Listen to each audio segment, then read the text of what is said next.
एक बार एक व्यक्ति था, उसके बेटे ने उसको 60 साल के व्यक्ति को लात मार के घर से बाहर निकाल दिया। घर के बाहर बैठा था, रो रहा था। तो इस्कॉन वाले भक्त पहुंच गए। इस्कॉन के भक्तों ने कीर्तन किया, हरे कृष्णा कृष्णा कृष्णा हरे हरे, हरे राम राम।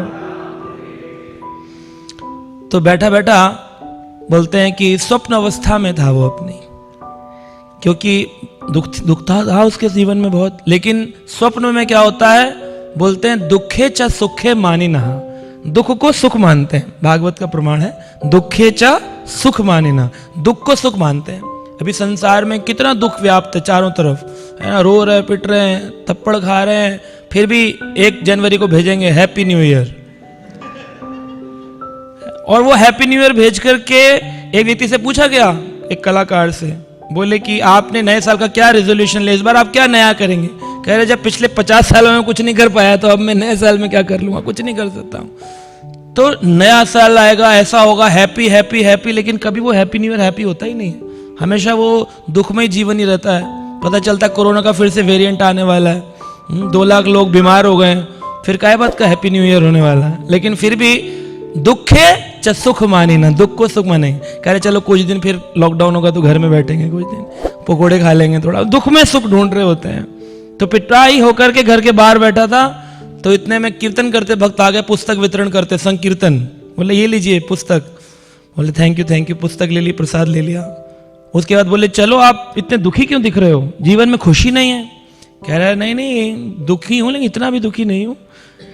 क्या दुख है? कह रहा बस मेरे बेटे से मेरी बनती नहीं, उसने आज लात मार दी, मुझे घर से बाहर निकाल दिया, तो मैं बाहर बैठा हूं। कह रहे घर से निकाल दिया, बिल्कुल सही है, ऐसे ही विभीषण को रावण ने निकाला था, भक्त तो प्रचार करते हैं।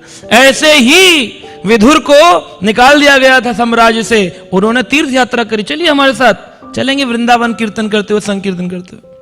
कह रहा है फिर खाते पीते कैसे हो तुम लोग? कह रहा है भिक्षा मांग लेते जहां भी जाते हैं। भिखारी हो? कह रहे मैं अच्छा खासा घर गृहस्थी वाला व्यक्ति तुम्हारे साथ भिखारी बन जाऊं? कह रहे नहीं हमने ये नहीं कहा, हम तो कह रहे आप परम आनंद प्राप्त करेंगे।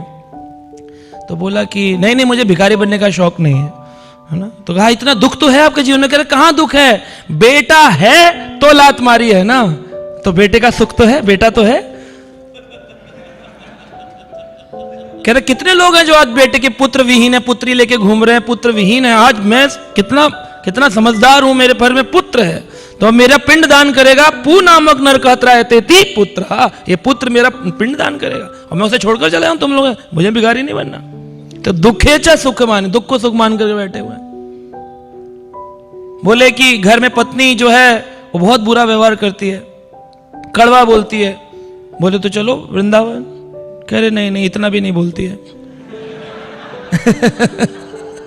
जाना नहीं चाह रहे हैं। कहते हैं चाणक्य पंडित कहते हैं कि भार्या च अप्रेवादनी, अगर भार्य अप्रेवादन करे, बोलते वक्त उसके वदन शक्ति ना हो, आते बोले आ गए, मिल गया टाइम, कर ली नौकरी, हो गया टाइम, ऐसे करके कुछ भी बोले। भार्या का मतलब होता है जो घर का भरण पोषण करती, खिलाती पिलाती, नरिशमेंट करती है। भार्या च अप्यवादनी, और अप्रेवादन करे तो ऐसे में क्या करना चाहिए? बोलते हैं कि उसका जो घर है वो जंगल बन जाता है। ग्रह च वनम च, घर जो वन बन जाता है, तो वनम गत्वा, उसको वन में चला जाना चाहिए। करे कम से कम भगवान का भजन तो करेगा।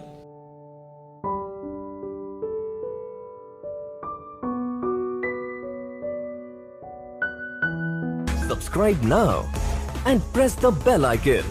Never miss an update.